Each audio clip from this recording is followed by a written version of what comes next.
शिवछत्रपती यांना वंदन करून माननीय हिंदुदय सम्राट सरसेनापती बाळासाहेब ठाकरे, पक्षप्रमुख उद्धवजी ठाकरे आणि युवा सेना प्रमुख आदित्य ठाकरे यांनाही मानाचा मुजरा करू।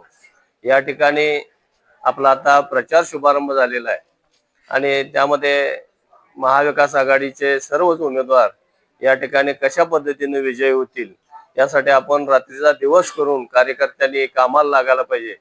कारण कसं होतंय, आपण शेतकरी संघटना, शिवसेना, शरदचंद्र पवार गट हे सगळं एकत्र सगळे कार्यकर्ते असल्यामुळं सगळ्यांनी आपण एकमेकाला सांभाळून घेऊन एकमेकाचं म्हणजे अगदी जवळचं संबंध ठेवून, कारण त्यांना कसं या इलेक्शन मध्ये कसं होत असते, मला बोलवलं नाही, तुला बोलवलं नाही, मला फोन केला नाही, तुला फोन केला नाही, असं वेगवेगळं होत असते। तर सगळ्याच पक्षाच्या कार्यकर्त्यांना आमची विनंती आहे, कारण ही युती होत असताना खासदार राजू शेट्टी साहेब यांचं फार मोठं योगदान आहे ही युती करण्यासाठी।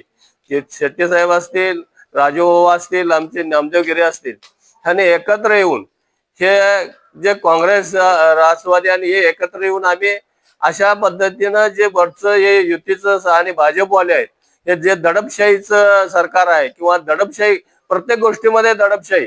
तुम्हाला साधा आता फॉर्म भरत असताना सुद्धा त्यांनी फॉर्मचे अंतिम मुदत आणि यामध्ये 2-3 सुट्ट्या ठेवल्यात, म्हणजे त्या लोकांना, दुसऱ्या विरोधकांना कोर्टात सुद्धा जाता येणार नाही। अशा पद्धतीचं नियोजन करून विरोधकांना कशा पद्धतीनं थोपवता येईल, थांबवता येईल, याचं सगळं प्रकार म्हणजे या सरकारने केलेलं आहे।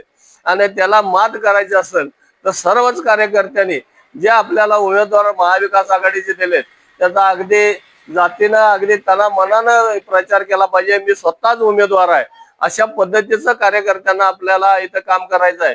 कारण शेट्टी साहेब अतिशय म्हणजे युती होत असताना ठीक आहे, इकडं तिकडं करा, पण काय पण करा, पण ह्या लोकांना गाडण्यासाठी आपण एकत्र आलं पाहिजे आणि चांगल्या पद्धतीनं आपण या तालुक्यामध्ये करूया। आणि त्या पद्धतीनं शेट्टी साहेबांनी यांनी सगळ्यांनी केलंय आणि त्याच्याच फलित म्हणून या ठिकाणी आपलं जे उमेदवार आहे त्यांना अगदी आपण काम करावं आणि कुठल्याही परिस्थितीमध्ये आपले तिन्ही उमेदवार निवडून येण्यासाठी आपण प्रयत्न करावं अशी अपेक्षा व्यक्त करतो। जय हिंद, जय महाराष्ट्र।